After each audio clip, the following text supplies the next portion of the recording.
So this Trans Awareness Month marks a historic set of breakthroughs, especially electorally for trans people. And here to help us unpack how this happened despite a year in which so many trans people were murdered and a year in which so many trans people, specifically in red states, are facing a slew of anti-trans legislation is Samantha Allen, who is the author of Real Queer America, LGBT Stories from Red States. Samantha is not only an author of books, but also a journalist and has a PhD from Emory University. Samantha, thank you so much for joining us. Thank you for having me. It's a pleasure to be here with you. Of course, of course. So besides everyone needing to buy your book, and we're entering holiday time, so it's a great holiday idea. I'm wondering if you can just help set the stage for what happened on election day with the number of trans people that had all of these electoral wins in places that are not only where you would expect, such as blue states, but also in Oklahoma and elsewhere.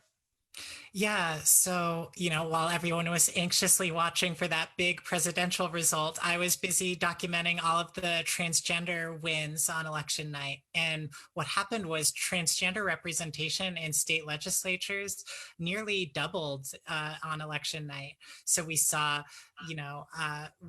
if you think back just 3 years ago, Danica Roem in Virginia was the only out transgender state legislator in the United States. And now, as of 2020, we've got Danica Roem in Virginia, Breonna Tattone in Colorado, Jerry Cannon and Lisa Bunker in New Hampshire both won re-election. And then, as you mentioned earlier in the show, Sarah McBride is now the highest ranking transgender public official in the country. Taylor Small won in Vermont. Stephanie Byers won in Kansas. Maureen Turner, who you mentioned earlier, in Oklahoma. We're just seeing these transgender victories in state legislatures nationwide, not just in the expected places, the blue states, but in places like Kansas and Oklahoma too. What do you think is behind these victories? As you say, it's a dramatic explosion in representation in all these places that you expect and not expect. What's driving these victories?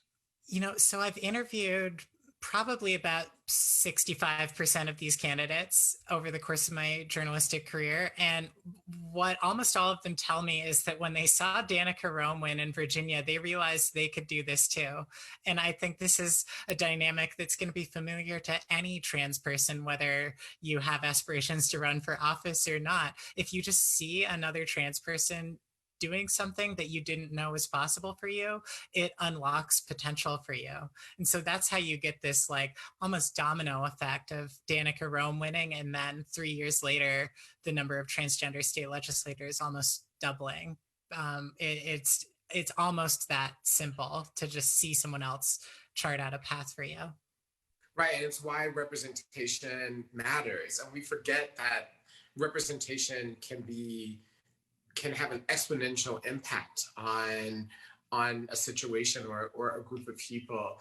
I'm wondering if you could just dive a little bit deeper, given the fact that you've spent so much time documenting the stories of queer people, trans people across the United States, particularly in red states. If you can just dive in and explain some of these wins, like Maureen Turner in Oklahoma. Who would ever think that? Or, as you say, wins in Kansas, or even Breonna Tattone. She had a really tough race, I think, in an area that leans Republican. And so what do you think is helping trans people win in these places that are not necessarily trans friendly?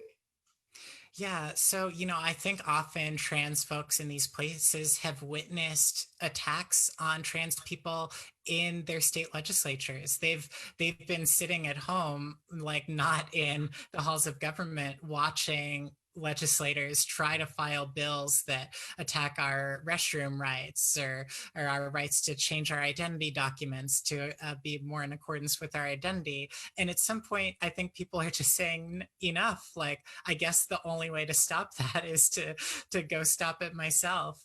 And I just think that's so inspiring to see. When I talk to NGOs, PACs that work on getting LGBTQ people elected, they all have this saying. They say, if you're not at the table, you're on the menu, right? If you're not there to make the decisions, your rights are going to be up for grabs. And I think increasingly we're seeing trans people in these places that have been thought of as being more traditionally hostile to LGBTQ folks say, no, I'm going to be at the table to take us off the menu.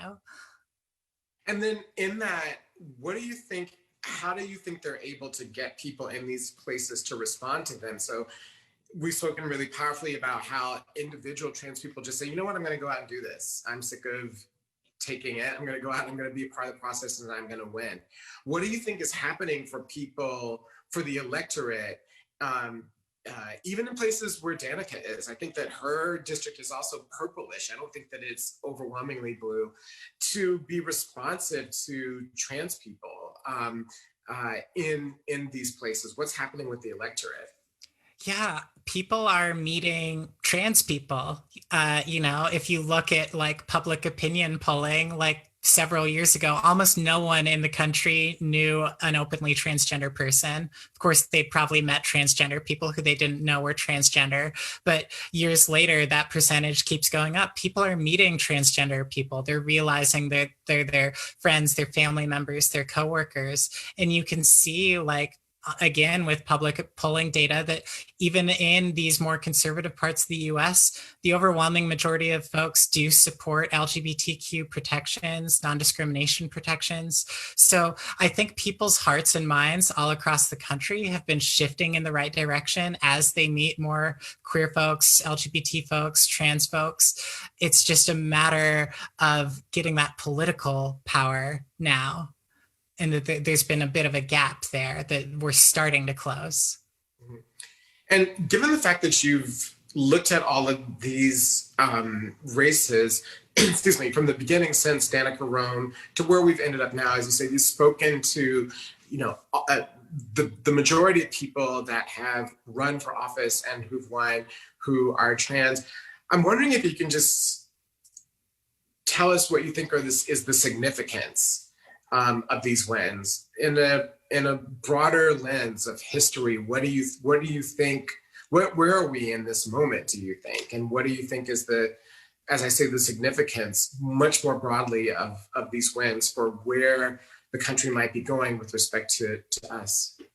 Yeah, I think it's a moment of coming out of the shadows. I recently talked to a lot of folks in New Hampshire about the significance of having not just one, but two transgender state legislators in the state house. And, just everyday trans folks in New Hampshire were telling me, like, that they found that inspiring. Maybe they want to run for office, or maybe they feel more comfortable or safer being out in their small town.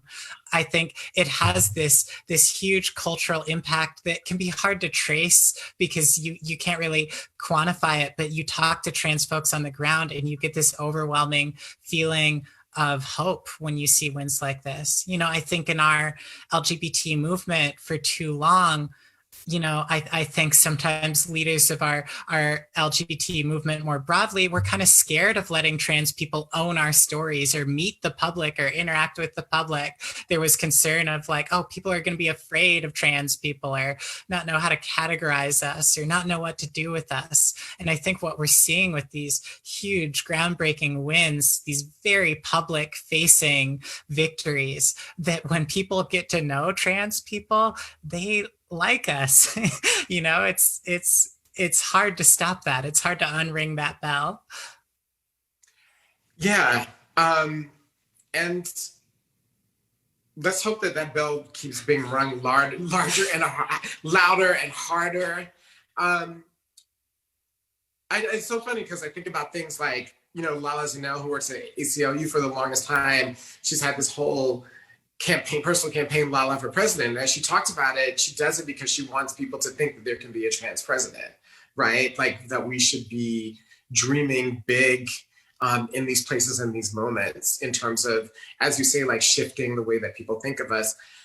Lastly, one of the things I want to ask you about, given that we're in New York, New York City liberal, lots of trans people, very strong protections for trans people across the board in services, ironically has never elected anyone trans to any political office. That could change next year because there are two candidates running for city council next year, but that's never happened. But it has happened in certain red states, right?